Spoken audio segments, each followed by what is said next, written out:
So we're going to talk a little bit about some top rock and a little bit about little different influences and different things that you can do to kind of clean it up. So for my example, something that helped me out a lot, like I was never really into top rock and style, to be honest. At first I was a power head guy. When I saw power moves, that's all I wanted to do. And then eventually I realized that there was more to it than just power moves, which is the top rock and the dance form of it, the originality and different things that need to be added there. So what helped me a lot with top rock was actually, I thought I can top rock, like I thought I was whack at it, but actually learning other styles of dance helped me a lot with learning how to perfect my top rock a little better and how I wanted it. So like for example, I grew up a lot doing a little bit of like cumbias or a little bit of Spanish, like, you know, influence. I saw a lot of like salsa dancing, things like that, and I think those moves, I used to watch them and I was like, oh cool. So, you know, I would try to imitate them, and now I noticed that in my top rock I do a lot of those same moves that I used to do as little kids. So, you know, don't be afraid to pull things from different dances, whether it's a ballet or like, you know, any type of thing, swing or something. If you see a movement that you like, you can take that movement and make it really nice into something that you like. You know, it could be a simple martial arts movement or something, whether it's something you see in a sport or a type of movement that you like, take that and mess with it and play with it. So, you know, for example, like me, I like to play with a lot of salsa. I use a lot of my hips and a lot of the dancing.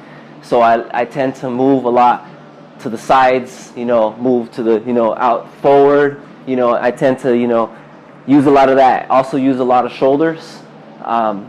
I think that helps a lot with your style as well. Not just keeping yourself like, you know, straight and then learn like top rocking and stuff. You want to be able to like move with it, you know. You don't want to look all like a robot and stiff or thing. You want to look natural when you do it. So don't be afraid to like just kind of just, you know, fall into it.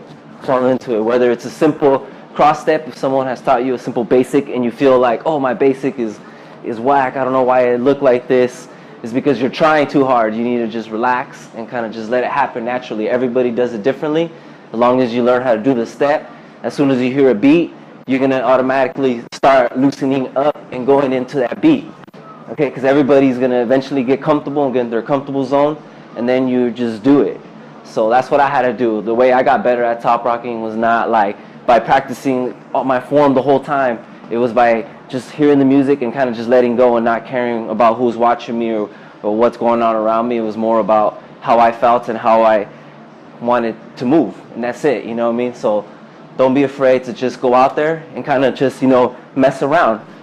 I kind of like start my stuff by like walking around a little bit. Like I hear the beat and I kind of walk to the beat before I get into my dance, because that kind of gets me like going. Like I'll be like boom, you know, it could be a simple walk and I'm walking to the beat and it's kind of just getting me ready to like top rock, boom, bah, you know, boom, boom, bah. So it's just taking your time, playing with the music, you know, don't be afraid to be yourself, basically. That's it.